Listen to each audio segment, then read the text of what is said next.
या रसूल अल्लाह क़ल्बी लम यज़ल बिस्मिका यश अल्लाह व मलाइकतहु युसल्लूना अलन नबी या अय्युहल्लज़ीना आमनू सल्लु अलैहि व सल्लिमू तस्लीमा अल्लाहुम्मा सल्लि अला सय्यिदिना व मौलाना मुहम्मदिन व बारिक व सल्लिम सलातु व सलामन अलैका या रसूलल्लाह सल्लल्लाहु तआला अलैहि व सल्लम। बिहम्दिही तआला आज की इस तरावी में हमने कुरान पाक के 12.5 पारे मुकम्मल कर लिए। आज हमने कुछ सूरतों की तिलावत की जिनमें से सूरह हूद को मुकम्मल किया और उसके बाद सूरह यूसुफ की मुकम्मल हमने तिलावत की। सूरह यूसुफ कुरान पाक की वो मशहूर सूरा है कि जिसको अल्लाह रब्बुल इज़्ज़त ने फरमाया कि इस सूरे में सबसे बेहतरीन किस्सा जिक्र किया गया है। उससे कबल एक और आयत जो आज हमने तिलावत की उसकी तफसीर थोड़ी सी जिक्र कर दूं। अल्लाह तबारक व तआला कुरान में इरशाद फरमाता है वस्तगफिरू रब्बकुम सुम्मा तूबू इलैहि इन्न रब्बी रहीमुन वदूद, कि अपने रब से माफ़ी मांगो और उसकी तरफ पलट आओ, बेशक तुम्हारा रब रहम फरमाने वाला है और करम फरमाने वाला है। नबी करीम सल्लल्लाहु अलैहि वसल्लम ने अल्लाह ताला की रहमत की बेहतरीन मिसाल दी है। अल्लाह अपने बंदों पर कितना मेहरबान है, इसकी मिसाल अल्लाह के रसूल ने 2 मिसालों से दी। जब कोई बात समझानी हो तो बसा औकात नबी पाक सल्लल्लाहु अलैहि वसल्लम कोई एग्जाम्पल रखा करते सहाबा के सामने, ताकि सहाबा के जहन में वो बात आसानी से उतर जाए। अल्लाह के रसूल सल्लल्लाहु अलैहि वसल्लम फरमाते हैं कि हमारा रब अपने बंदों से बहुत मोहब्बत करता है, बहुत प्यार करता है, वो बहुत मेहरबान है। सहाबा कराम रिदवानुल्लाहि अलैहिम अजमाइन बैठे हैं। रसूल पाक सल्लल्लाहु अलैहि वसल्लम फरमाते हैं, बताओ मेरे सहाबियों, अगर कोई मुसाफिर कहीं सफर पर जा रहा हो, उसके पास एक ऊंटनी हो, उस पर सामान लाद करके वो ले जा रहा हो और रेगिस्तान में थक गया, रास्ते में फिर वो आराम करने के लिए रुक गया, उस पर उसका सामान लदा है, पानी है, सारी चीजें हैं, फिर वो सो गया। आंख जब लगी, गफलत की नींद सो गया। काफी देर के बाद जब उठ करके वो देखा कि जो उसकी ऊंटनी है, जो उसका सामान है, जो दिरहम और दीनार है, जो सफर का जो सामान है, वो सब लुट चुका है, वो ऊंटनी चली गई है। ऊंट की एक खासियत मैं आपको बताऊं, खासियत कहें या उसका ऐब कहें, अरब वाले कहते हैं ऊंट कभी भी वफादार नहीं होता। आप उसको अपने पास 10 साल रखें, एक बार उसकी रस्सी छोड़ दें वो चला जाएगा। इस तरह कुत्ता वफादार होता है, लोगों के घरों में रहता है, आप एक मर्तबा हड्डी डाल दें, हफ्ते हफ्ते भर आपके घर के पास रहेगा। सब जानवरों की अलग अलग कुछ खूबियां होती, लेकिन ऊंट की ऐसी आदत है कि वो कभी भी वफादारी नहीं करता, चला जाता है। अल्लाह के रसूल फरमाते हैं कि वो मुसाफिर मिसाल देकर फरमाते हैं कि मेरे सहाबियों, वो रात वो सो गया शख्स और उसका ऊंट गुम गया हो, सामान सब चला गया हो, उसे कितनी तकलीफ होगी। साहबा किराम ने अर्ज किया, या रसूलल्लाह, वो तो परेशान हो जाएगा कि मेरा सब सामान चला गया। फिर मेरे आका फरमाते हैं वो ढूंढ ढूंढ करके थक जाए, प्यास की शिद्दत से वो मौत के करीब आ जाए, निढाल हो जाए, फिर अचानक सामने देखे वही ऊंट पूरा सामान लेकर के वापस सामने आ गया है, तो क्या उसकी खुशी की इंतहा न रहेगी। साहबा किराम कहते हैं, हाँ या रसूल अल्लाह, वो तो बेहद खुश हो जाएगा कि मेरा सामान जो लुट गया था मुझे वापस मिल गया है, इतना ज्यादा खुश होगा। अल्लाह के रसूल फरमाते हैं, बिल्कुल यही मिसाल मैं तुम्हें देना चाहता हूं। जब कोई अल्लाह का बंदा अल्लाह के रास्ते से भटक कर चला जाता है और फिर जब वापस आ जाता है, तो अल्लाह उस मुसाफिर से ज्यादा उसके आने पर खुश हो जाता है।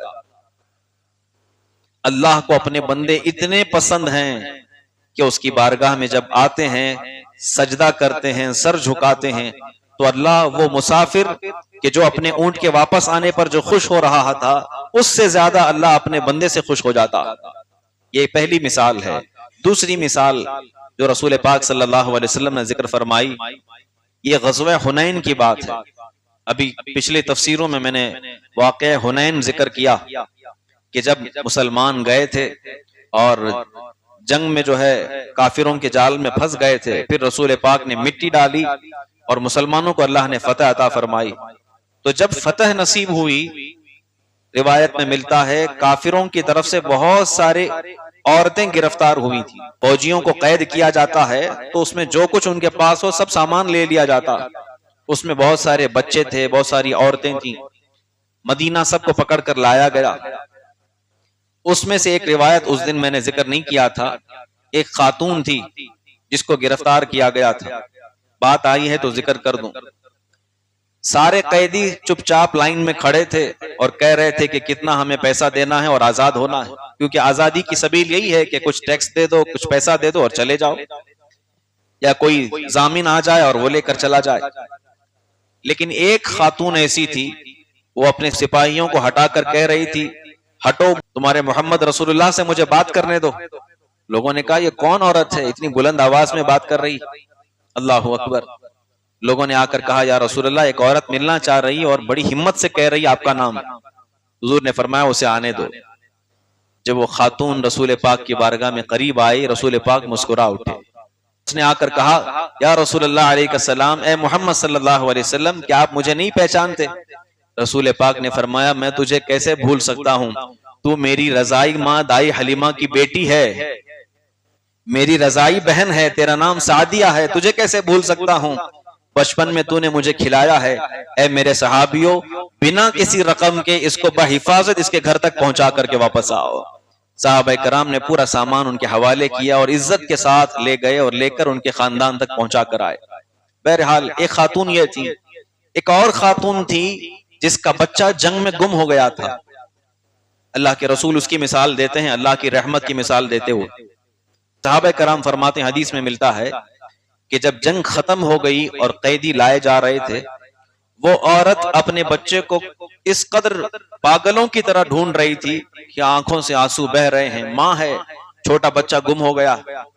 इतनी परेशान हो चुकी थी कि जिस किसी के भी बच्चे को देख लेती, अपना बच्चा समझकर चिमटा लेती और बोसा देने लग जाती कि मेरा ही बच्चा होगा, मेरा ही बच्चा होगा, और कसरत से रोए जा रही है।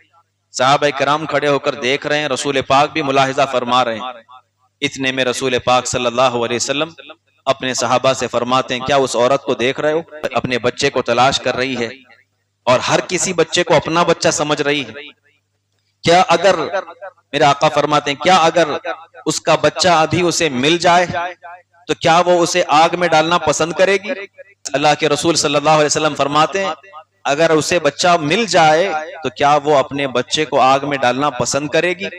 साहबा कहते हैं या रसूलल्लाह, हरगिज़ नहीं, वो तो सीने से चिमटा लेगी, अपने करीब कर लेगी कि मेरा बच्चा जो गुम गया था मुझे वापस मिल जाए।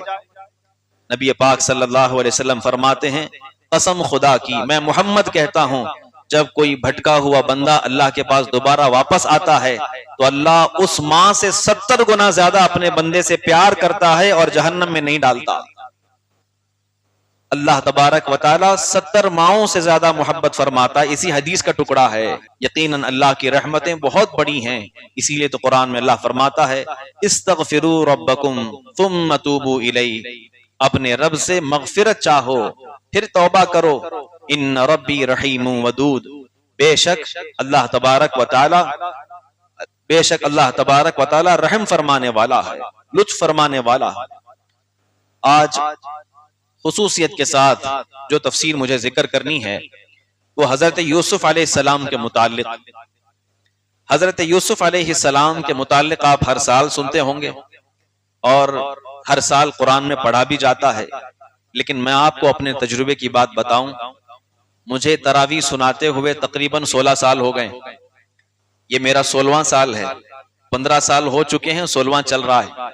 आप दुआ करें कि अल्लाह ताला आखिरी दम तक कुरान सही तजवीद के साथ मुझे पढ़ाने की तौफीक अता फरमाए, सही पढ़ने की भी तौफीक अता फरमाए, सही पढ़ाने की भी तौफीक अता फरमाए। मैं ये जिक्र कर रहा हूं कि हर साल जब सूरह यूसुफ आती है और जब तिलावत करता हूं, मिंबर पर बैठा हूं, ये बात आपके सामने जिक्र कर रहा हूं, हर बार वो सूरत उतना ही मजा देती है जितना पहली मर्तबा मुझे मजा देती थी। हर बार लुत्फ आता है।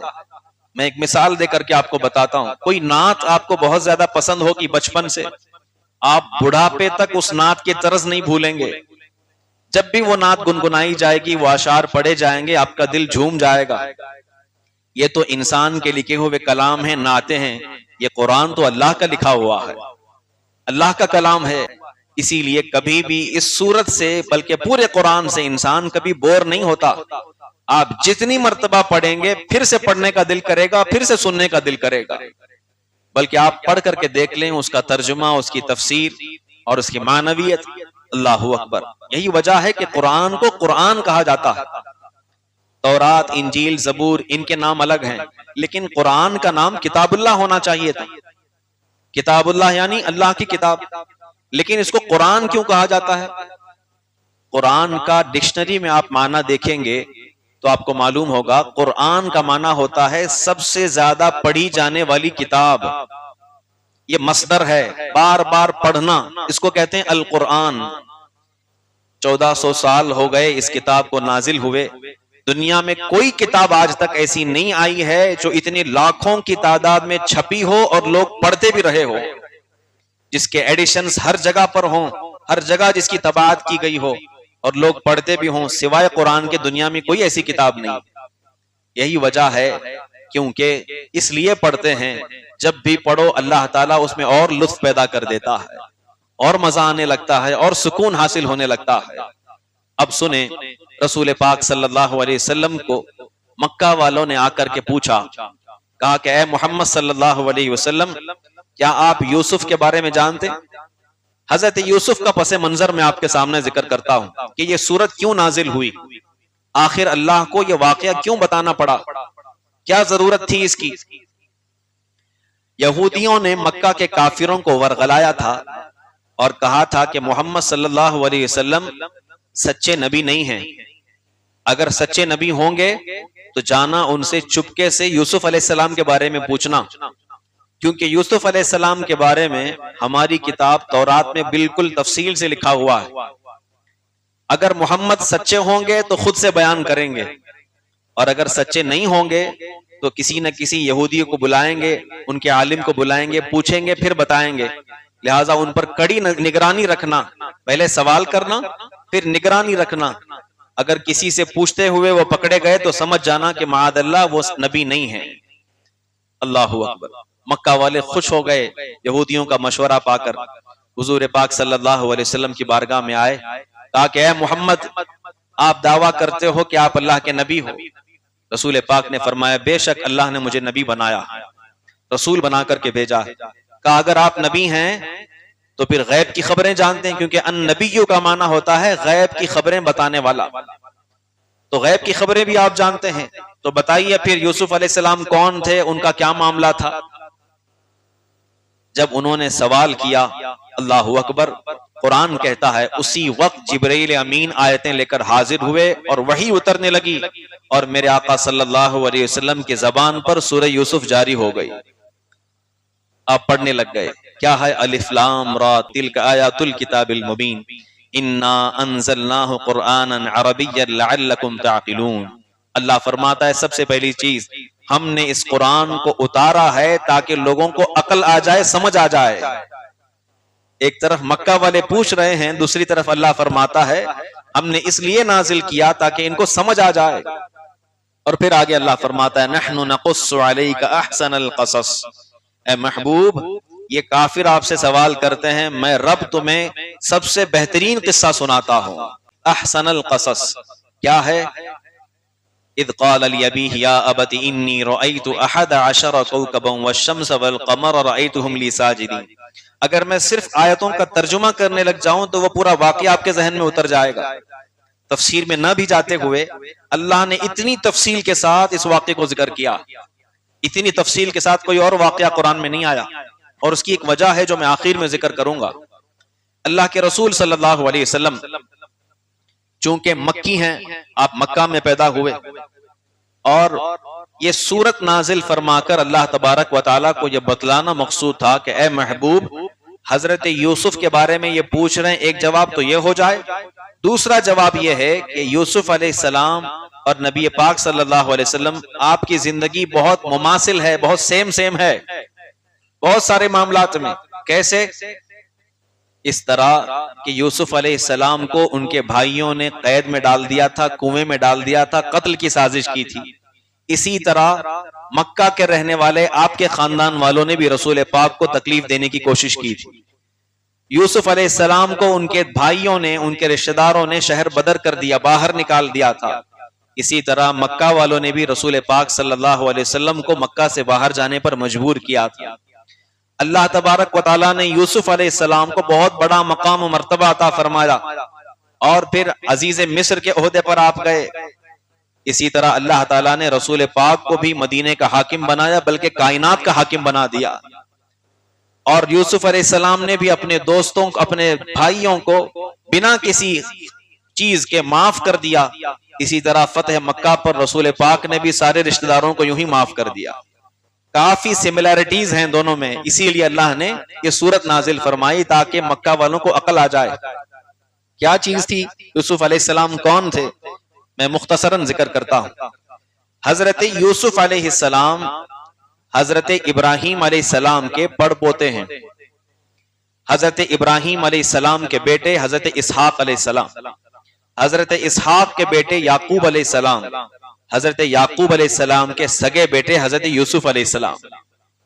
ये सब अंबिया किराम हैं, सब नबी हैं।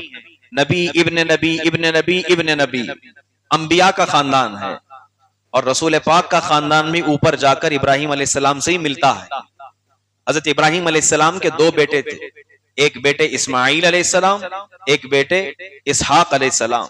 इसहाक अलैहिस्सलाम से यूसुफ अलैहिस्सलाम है और इस्माईल अलैहिस्सलाम से काफी 100 साल के बाद, बल्कि 2000 साल के बाद अगर कोई नबी पैदा हुए तो मुहम्मदुर रसूलुल्लाह पैदा हुए सल्लल्लाहु अलैहि वसल्लम। बहरहाल हजरत यूसुफ अलैहिस्सलाम चूंकि एक नबी हैं और पैदाइशी नबी हैं, अल्लाह ने आपको नबूवत अता फरमाई। आपके बाप हजरत याकूब वो भी नबी हैं, उनको अल्लाह तबारक व तआला ने इस चीज से मुत्तला किया था कि तुम्हारा बेटा यूसुफ ये नबी है। हजरत याकूब अलैहिस्सलाम की 2 बीवियां थी। पहली जोजा से आपको काफी बेटे थे और दूसरी जोजा से हजरत यूसुफ और बिन्यामीन पैदा हुए थे और दोनों जोजा का इंतकाल हो चुका था। याकूब अलैहिस्सलाम की उम्र बहुत ज्यादा हो चुकी थी। आप हजरत यूसुफ से बहुत मोहब्बत फरमाते थे क्योंकि अल्लाह की तरफ से बताया गया था ये नबी हैं। जाहिर सी बात है, जब मालूम हो जाए कि मेरे बेटों में से कौन नबी है तो ज्यादा बाप प्यार करेगा ही। मोहब्बत फरमाते थे और मोहब्बत की अलामत यह थी कि आप कभी भी अपने बेटे को अपने से जुदा नहीं करते थे। सफर हो, हजर हो, घर में हो, जहां जाना हो, हमेशा हजरत यूसुफ को अपने पास रखते थे। और हजरत यूसुफ चूंकि अल्लाह के नबी हैं और अल्लाह ताला हर नबी को कोई ना कोई मौजज़ा अता करता जो इंसान की अक्ल में नहीं आती। मिसाल के तौर पर हजरत ईसा अलैहिस्सलाम मुर्दों को जिंदा कर दिया करते थे, हालांकि मुर्दे का जिंदा होना अक्ल में नहीं आता। इसी तरह अल्लाह ने हजरत यूसुफ को जो मौजज़ा दिया है वो ऐसा मौजज़ा है कि अल्लाह ने आपको खूबसूरत बनाया था। अजीब मौजज़ा है, खूबसूरत बनाया था। किनान के रहने वाले हैं आप, किनान आपका शहर है। हजरत यूसुफ इतने हसीन थे, इतने हसीन थे कि जो आपको एक बार देखता वो सिर्फ देखता ही रह जाता था। बहुत ज्यादा खूबसूरत। अल्लाह अकबर। हजरत यूसुफ से आपके वालिद याकूब अलैहिस्सलाम बहुत प्यार करते, बहुत मोहब्बत करते। अब बाप की मोहब्बत एक बेटे के साथ थोड़ी ज्यादा हो जाए तो दूसरे बेटों को तकलीफ होती, खास तौर से वो दूसरी बीवी से हैं बच्चे, तो सारे जो बच्चे हैं उनको तकलीफ होने लग गई और वो हसद में जो है वो परेशान होने लग गए। इतने में हजरत यूसुफ अलैहिस्सलाम को एक ख्वाब आया। ये अभी मामला चल ही रहे थे कि उनको एक अजीब और गरीब ख्वाब दिखाई दिया। वो क्या ख्वाब था? वो ख्वाब ये था, इन्नी रअयतु अहद अशर कौकबा, कहते हैं कि मैंने तकरीबन 11 सितारों को और एक सूरज को और एक चांद को मुझे सजदा करते हुए देखा। हजरत यूसुफ कहते हैं अपने वालिद से, क्या है वालिद मोहतरम, मैंने ख्वाब में देखा है कि मैं 11 सितारे और एक सूरज और एक चांद मुझे सजदा कर रहे हैं। अजीब व गरीब ख्वाब है। हजरत याकूब अल्लाह के नबी हैं, उन्होंने कहा बेटा सब्र करो, इसकी ताबीर मैं बाद में बताऊंगा, बस अभी तुम छोटे हो, इतना एहतियात करना कि कहीं भी इधर उधर मुझसे दूर ना जाना और कहीं तुम्हारे भाई तुम्हें तकलीफ में न डाल दें, तुम्हें परेशानी में न डाल दें। बात आई गुजर गई। कुछ दिनों के बाद आपके जो साथ में रहने वाले भाई थे, सौतेले जो भाई थे, उनको हसद बढ़ने लग गया, तकलीफ बढ़ने लग गई कि हमारे बाप एक ही बेटे से ज्यादा प्यार करते हैं, कुछ ऐसा करते हैं कि इनको लेकर जाते हैं और ले जाकर गायब कर देते हैं, बाद में अल्लाह ताला की बारगाह में तौबा कर लेंगे और कोई और बहाना बना लेंगे। शैतान ने वर्गलाया, सारे भाइयों ने मिलकर प्लानिंग की और गए अपने बाप के पास। कहे अब्बा जान, आप यूसुफ को हमेशा अपने पास रखते हैं, कभी खेलने के लिए हमारे साथ नहीं छोड़ते, आज एक बार दे दीजिए, हम ले जाएंगे, हिफाजत के साथ वापस आएंगे। बल्कि तफसीर में मिलता है उन्होंने कसम खाकर कहा कि अब्बा जान, हम कसम खाकर के कहते हैं हम ले जाएंगे और हिफाजत के साथ वापस लाएंगे। आपके वालिद मोहतरम अल्लाह के नबी हैं और सारी चीज जानते हैं, इसके बावजूद जो अल्लाह का हुक्म है वो होकर रहता है। हजरत याकूब अलैहिस्सलाम ने कहा ठीक है, अगर कसम खाते हो तो ले जाओ, अपने साथ ले जाओ, कोई बात नहीं।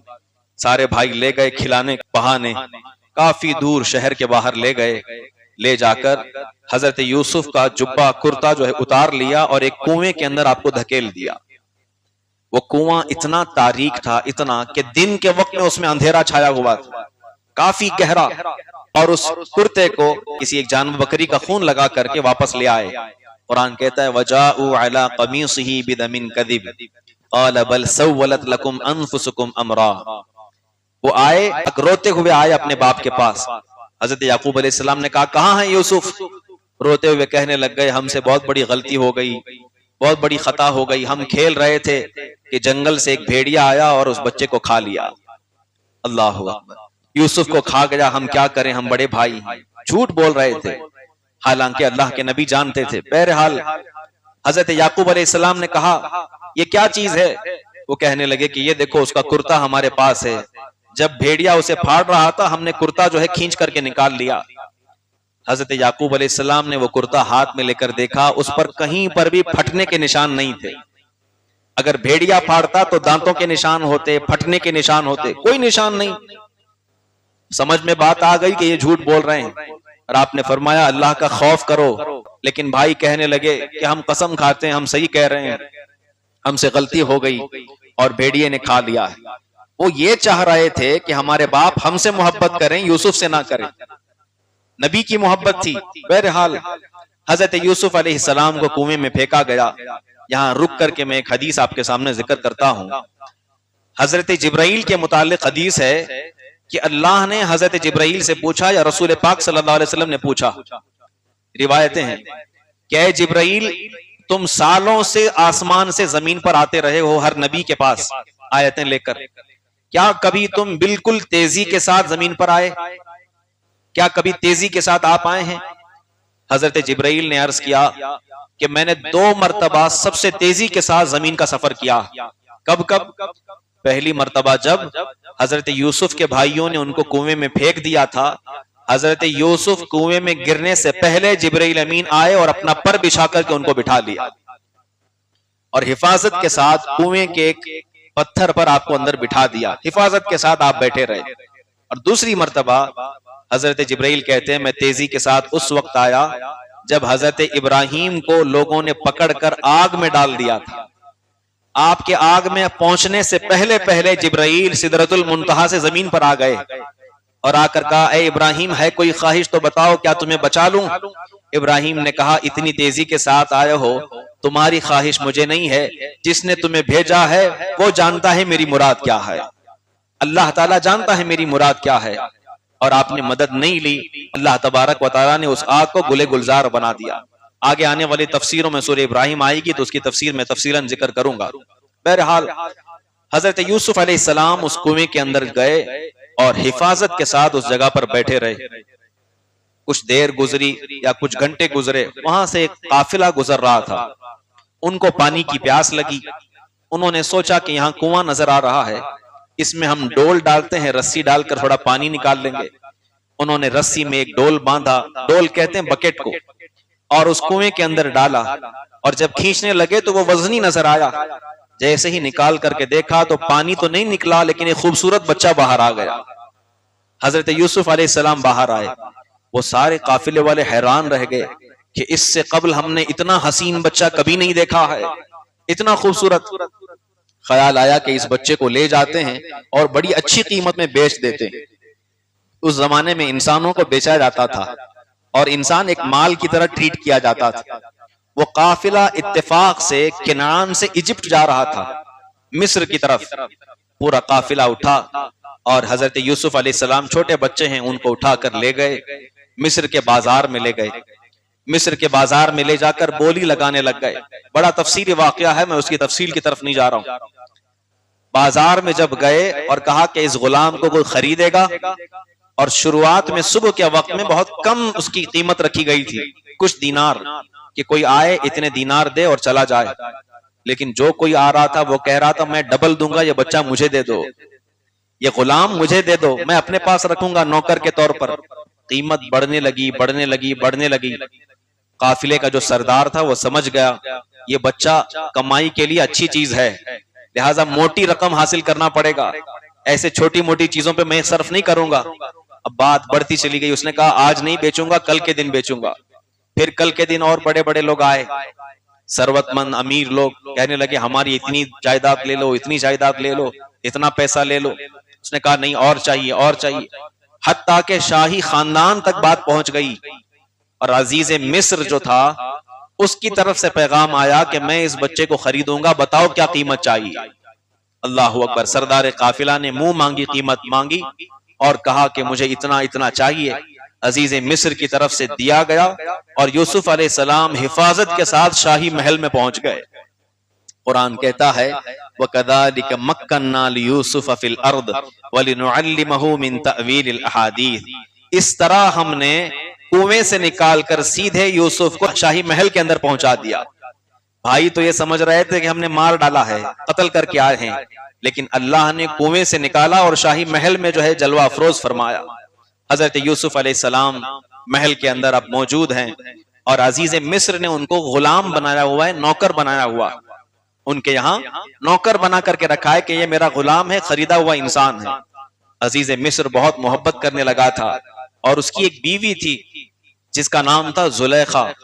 हजरत यूसुफ अलैहिस्सलाम के हुस्न पर वो फरेफ्ता थी। हालांकि आप अभी छोटे थे, वो बच्चा बहुत ज्यादा उनसे प्यारा लगता था। वो कहती थी कि हमें औलाद नहीं है, इसी बच्चे को हम अपना बेटा समझ करके पालेंगे। लेकिन हजरत यूसुफ अलैहिस्सलाम जैसे जैसे बड़े हुए, जवानी की मंजिल पर आप कदम रखे, काफी साल हो गए, जैसे ही जवानी की मंजिल पर आपने कदम रखा, कुरान में मिलता है जुलेखा की नीयत खराब हुई और यूसुफ अलैहिस्सलाम पर वो फरेफ्ता हो गई। शैतान ने उसे बहकाया और आगे बढ़ी और बार बार जो है इशारे करके किसी न किसी चीज के जरिए से यूसुफ अलैहिस्सलाम के साथ वो गलत हरकत करना चाहती थी। वो चाहती थी कि वो उसके साथ कुछ गलत हरकत करें, लेकिन हजरत यूसुफ तो अल्लाह के नबी हैं और नबी मासूम अनिल खता होता, कैसे करके वो गलतियां करते। आखिर वो चीजों को इग्नोर करते रहे, करते रहे, करते रहे, लेकिन कब तक करते, उसी के घर में रहते थे। एक दिन अजीज मिस्र की बीवी जुलेखा ने घर के सारे दरवाजे, महल के सारे दरवाजे बंद करवा दिए और एक कमरे में यूसुफ अलैहिस्सलाम को ले गई और उनके करीब होने की कोशिश की। तफसीर में मिलता है हजरत यूसुफ अलैहिस्सलातु वस्सलाम उस वक्त घबरा गए, परेशान हुए। दो रिवायतें हैं। पहली रिवायत के मुताबिक हजरत यूसुफ पर जब वो हमला आवर हुई, करीब आई, उस वक्त हजरत यूसुफ के सामने हजरत याकूब की सूरत नजर आई। हजरत याकूब ने इशारा किया कि अल्लाह का खौफ करो, ए यूसुफ यहां से भाग जाओ, यहां से दूर हो जाओ। और दूसरी रिवायत मिलती है तफसीर इब्ने कसीर की कि हजरत यूसुफ को गैब से आवाज आई, ए यूसुफ शैतान के वसवसे से बचो और इस औरत से दूर भागो। हजरत यूसुफ अलैहिस्सलाम घबरा करके भाग गए और इत्तेफाकन ऐसा कि जिस दरवाजे के करीब आप जाते वो दरवाजा खुलता चला जाता था, हालांकि मुकफ्फल था। वगल्लकतिल अबवाब, दरवाजे बंद कर दिए गए थे, लेकिन यूसुफ अलैहिस्सलाम जहां जहां भागते वो दरवाजा खुलता चला जाता, हत्ता के सारे दरवाजे खुलते हुए वो जा रहे थे और जुलेखा आपके पीछे दौड़ रही थी। दौड़ते दौड़ते दौड़ते काफी दूर पहुंचे। आखिरी दरवाजा जैसे ही खुला, यूसुफ अलैहिस्सलाम ने देखा कि सामने जुलेखा का शौहर अजीज मिस्र खड़ा है। अब जुलेखा शर्मा गई, घबरा गई, और घबरा करके फौरन उसने कहा, यूसुफ मेरे साथ बदसलूकी करना चाह रहा था, मेरे पर हमला आवर था। अजीज मिस्र हालात को देखकर समझ रहा था। उसने कहा कि क्या कोई गवाह है? कोई गवाह नहीं अंदर। वहां पर एक दरबान खड़ा था, वो करीब आया और आकर के कहा कि हाँ, सच में मैंने देखा है कि यूसुफ जो है आपकी बीवी पर हमला कर रहा था। लेकिन अजीज मिस्र को तसल्ली नहीं थी। गैब से अल्लाह ताला ने एक और शख्स की जबान में कुव्वत गोयाई अता फरमाई। वहां एक और दरबान था, तफसीर में लिखा है उसकी जबान पर ये कलिमात जारी हो गए। उसने कहा, ए अजीज मिस्र, मैं फैसले के लिए आपको एक तरीका बताता हूँ। क्या तरीका? इनकान कमीसुहु कुद्द मिन क़ुबुलिन फसदक़त व हुवा मिनल कादिबीन व इनकान कमीसुहु कुद्द मिन दुबुरिन फकदबत व हुवा मिनस सादिक़ीन। उस दरबान ने कहा, बादशाह सलामत, मेरी बात माने और आप खुद मामले पर गौर करें। अगर यूसुफ का कुर्ता पीछे से फटा है तो जुलेखा झूठ बोल रही, क्योंकि यूसुफ भाग रहे होंगे, जुलेखा पीछे होगी तो कुर्ता पीछे से फटेगा। और अगर यूसुफ का कुर्ता सामने से फटा है तो समझ जाओ कि यूसुफ हमला कर रहे थे और ये धक्का दे रही थी, लिहाजा यूसुफ झूठ बोल रहे हैं और जुलेखा सच्ची। अजीज मिस्र ने कहा, ठीक है, वो कुर्ता लाओ। कुर्ता लाया गया तो देखा कि वो सच में पीछे से फटा हुआ था। अजीज मिस्र ने कहा, औरतों की चाल भी बड़ी निराली होती। समझ गया कि मेरी बीवी ने खता की है और कहा कि अल्लाह की बारगाह में तौबा करो। हजरत यूसुफ अलैहिस्सलाम पाक दामन है, अच्छे इंसान है। जुलेखा को यह बात नागवार गुजरी और ये बात का चर्चा पूरे शहर में हो गया। लोगों में बात मशहूर हो गई कि अजीज मिस्र की बीवी जो है, बादशाह की बीवी जो है, एक नौजवान के इश्क में पड़ गई है। कद शगफहा हुब्बा, उसकी मोहब्बत में पड़ गई है, नौकर की मोहब्बत में पड़ गई। कैसी बेवकूफ औरत है।